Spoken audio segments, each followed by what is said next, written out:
Hello കൂട്ടുകാരെ, ഇന്ന് ഒരു ഉച്ചയൂണിൻ്റെ റെസിപ്പിയായിട്ടാണ് വന്നിരിക്കുന്നത്. നമ്മൾ ഞായറാഴ്ചത്തെ ഉച്ചയൂണാണ് കാണിക്കുന്നത്. ഞായറാഴ്ച ആയതുകൊണ്ട് നമ്മൾ ബീഫ് വാങ്ങിയിട്ടുണ്ട്. പിന്നെ നമ്മൾ ചക്ക ഒരെണ്ണം അടുത്തിക്കൊണ്ട് വന്നിട്ടുണ്ട്. അതെല്ലാം വെട്ടിപ്പറിച്ചെടുത്തിട്ടുണ്ട്. അപ്പോൾ ചക്ക കുഴച്ചതും ബീഫ് കറിയൊക്കെ കൂട്ടി നമ്മുടെ ഇന്നത്തെ ഉച്ചയൂണ് അടിപൊളിയാക്കാം. അപ്പം നമുക്ക് തുടങ്ങിയാലോ. കുക്കറിലാണ് ബീഫ് കറി വയ്ക്കുന്നത്. എണ്ണ ഒഴിച്ചിട്ടുണ്ട്. ചൂടായപ്പോൾ തേങ്ങാക്കൊത്തിട്ടു.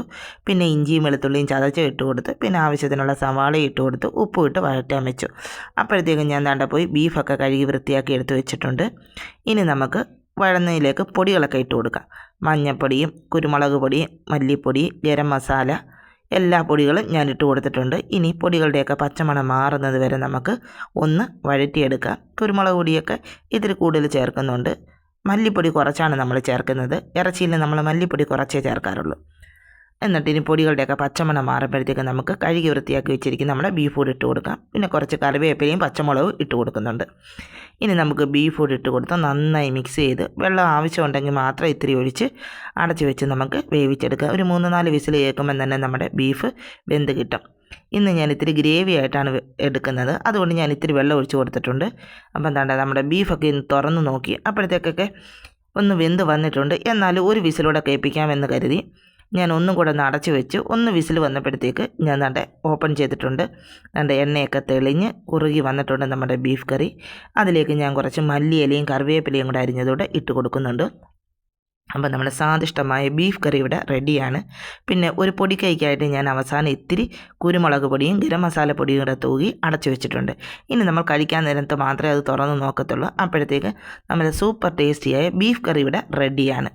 ഇനി ചക്ക കുഴച്ചതുണ്ടെന്ന് പറഞ്ഞല്ലോ, ചക്കയൊക്കെ വെട്ടിപ്പറിച്ച് ഞാൻ എടുത്ത് വെച്ചിട്ടുണ്ട്. ഇനി നമുക്ക് ആവശ്യമുള്ള ചക്ക എടുത്ത് അരിഞ്ഞെടുക്കാം. കുറച്ച് ചക്കയെ ഞാൻ വേവിച്ചെടുക്കുന്നുള്ളൂ.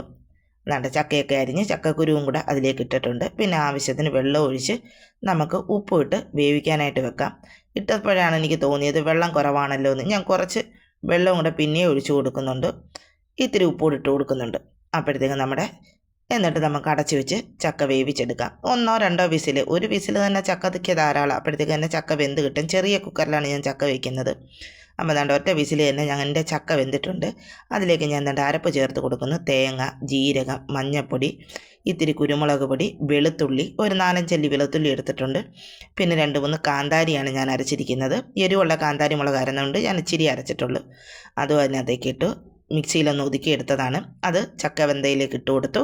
ഇച്ചിരി കറിവേപ്പില ഇട്ട് ഇളക്കിയെടുത്താൽ നമ്മുടെ ചക്ക കുഴച്ചത് ഇവിടെ റെഡിയാണ്. വെളിച്ചെണ്ണ ഒഴിക്കണമെങ്കിൽ ചേർക്കാം. ഞാനിവിടെ വെളിച്ചെണ്ണ ഒഴിച്ചിട്ടില്ല. ഇനി പച്ചക്കറിയുടെ എന്തെങ്കിലും ഐറ്റം വേണമല്ലോ, അതുകൊണ്ടൊരു പയർ മെഴുക്കുവരട്ടിയും കൂടെ വെക്കാമെന്ന് കരുതി. നമ്മളിന്ന് എണ്ണയിലൊന്നും വഴറ്റിയെടുക്കുന്നില്ല. എല്ലാം ബീഫൊക്കെ ആണല്ലോ, എണ്ണയിലാണ്. അതുകൊണ്ട് തന്നെ വിചാരിച്ച് എന്നാൽ എണ്ണയൊന്നും വേണ്ട, വെറുതെ ഒന്ന് വെള്ളം ഒഴിച്ച് വെച്ച് വേവിച്ചെടുക്കാമെന്ന് കരുതി. അപ്പോൾ നമ്മുടെ പയറിന് ആവശ്യമുള്ള സാധനങ്ങളെല്ലാം ചേർത്ത് വെള്ളം ഒഴിച്ച് വെച്ച് വേവിക്കാൻ വെച്ചിട്ടുണ്ട്. തൻ്റെ പയറൊക്കെ വെന്ത് വന്നിട്ടുണ്ട്. അതിലേക്ക് ആവശ്യത്തിന് ഉപ്പും ഇട്ട് ഇത്തിരി തേങ്ങയും കൂടെ ചേർത്ത് കൊടുത്താൽ നമ്മുടെ പയർ മെഴുക്കുവരട്ടി ഇവിടെ റെഡിയാണ്. ദോഷമൊന്നും ചെയ്യത്തില്ല. തേങ്ങ അതിന് വേണ്ടി ഒന്നും ചേർത്തിട്ടില്ല, ഒരിത്തിരി തേങ്ങയെ ചേർക്കുന്നുള്ളൂ. അപ്പം നമ്മുടെ പയർ മെഴുക്കുവരട്ടി, സ്വാദിഷ്ടമായ പയർ മെഴുക്കുവരട്ടി ഇവിടെ റെഡിയാണ്. പിന്നെ ഇറച്ചിയൊക്കെ ഉണ്ടെങ്കിൽ ഇവിടെ സാധാരണ സലാഡ് എടുക്കാറുണ്ട്. അതിന് ഞാൻ തക്കാളിയും സവാളയും പച്ചമുളകും തൈരിലേക്കെല്ലാം അരിഞ്ഞിട്ട് എടുത്തിട്ടുണ്ട്. അതിലേക്ക് നമുക്ക് ഇത്തിരി മല്ലിയിലെങ്കിലും വേണേൽ ഇട്ട് കൊടുക്കാം. മല്ലിയില ഇല്ലാഞ്ഞതുകൊണ്ട് ഞാൻ ഇട്ടിട്ടില്ല. അപ്പം നമ്മുടെ സലാഡ് ഇവിടെ റെഡിയാണ്. പിന്നെ രാവിലെ ഇഡ്ഡലി സാമ്പാറുമാണ് വെച്ചത്. അതിൻ്റെ സാമ്പാറും ഇരിപ്പുണ്ട്. അപ്പോൾ ഇത്രയൊക്കെ കറികൾ മതിയല്ലോ ഉച്ചയൂണിന്, കറികളൊക്കെ ധാരാളം. അപ്പം നമുക്കതിനി പാത്രത്തിലേക്ക് ഒന്ന് വിളമ്പിയാലോ. പാത്രത്തിലേക്ക് ആവശ്യത്തിനുള്ള ചോറിട്ട് കൊടുത്തു. പിന്നെ പയർ മെഴുക്കുവരട്ടി വെച്ചിട്ടുണ്ട്. പിന്നെ ചക്ക വേവിച്ചത് വെച്ചിട്ടുണ്ട്. പിന്നെ ഞാൻ പറഞ്ഞല്ലോ സലാഡ് എടുത്തിട്ടുണ്ടെന്ന്, ആവശ്യത്തിന് സലാഡ് വെച്ച് കൊടുക്കുന്നുണ്ട്. പിന്നെ നമ്മൾ രാവിലെ വെച്ച സാമ്പാർ, ഗ്രേവി ഞാൻ ഒഴിക്കുന്നില്ല ഒരുപാട്. പിന്നെ വേണമെങ്കിൽ ചോറിലേക്ക് ഒഴിച്ചു കൊടുക്കുക. അതുകൊണ്ട് ഇത്തിരി ഗ്രേവി കുറച്ചാണ് ഞാൻ സാമ്പാർ എടുത്തിരിക്കുന്നത്. പിന്നെ നമ്മൾ ബീഫ് കറി, അതിത്തിരി കറിയായിട്ടാണ് ഇന്ന് വെച്ചിരിക്കുന്നത്. ഒരുപാട് ഗ്രേവി ഇന്ന് വെച്ചിട്ടുണ്ട്. കാരണം ചക്കയൊക്കെ തിന്നണമെങ്കിൽ ഇത്തിരി ഗ്രേവി വേണം. ഇവിടെ ചക്കയൊക്കെ ചൂടോട് ബീഫ് കറിയും കൂട്ടി കഴിക്കാൻ എല്ലാവർക്കും ഇഷ്ടമാണ്. അതുകൊണ്ട് തന്നെ ഇത്തിരി ഗ്രേവിയിലാണ് ഇന്നത്തെ ബീഫ് കറി റെഡിയാക്കിയെടുത്തത്. അപ്പോൾ ഇന്നത്തെ സൺഡേ സ്പെഷ്യലായ ഉച്ചയൂണ് ഇവിടെ റെഡിയാണ്. അപ്പോൾ എൻ്റെ ഈ വീഡിയോ നിങ്ങൾക്ക് ഇഷ്ടമായെങ്കിൽ ലൈക്ക് ചെയ്യാനും ഷെയർ ചെയ്യാനും സബ്സ്ക്രൈബ് ചെയ്ത് സപ്പോർട്ട് ചെയ്യാനും ഒന്നും മറക്കല്ലേ. അപ്പോൾ മറ്റൊരു വീഡിയോയുമായി വീണ്ടും കാണാം.